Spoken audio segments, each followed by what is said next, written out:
Today I want to take you through a process of increasing front of center.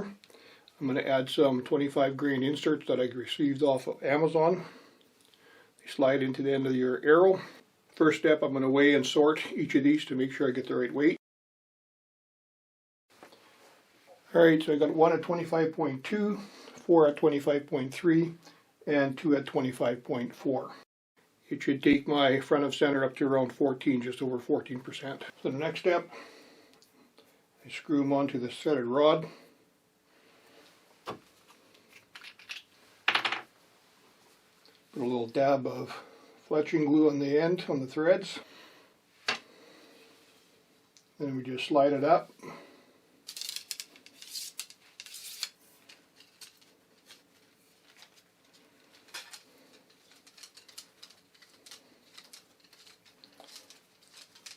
You just screw into the end of that insert. Leave it sit a couple of minutes, unthread it, pull the rod. Now that I've done the last one, just need to replace the nocks, and then I'm ready to put the vanes on.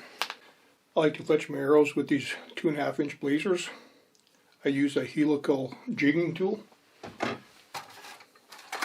I like the Arizona Easy Fletch. It's a full helical.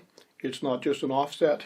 They fly quieter, they fly flatter, tighter groups with both broadheads and field points. I'm not sure if there's any evidence to suggest that lining up your broadhead with your vanes helps at all. Different people tell you different stories. Some say it's the way to go. Some say it's a must.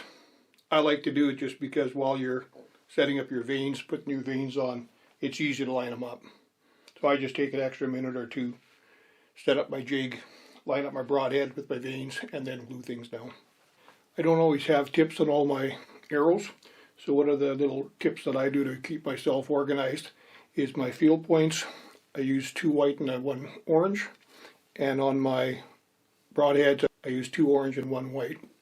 So when they're in my bowl case, I know which arrows I prefer to use for my broadheads and which arrows I prefer to use for my field points.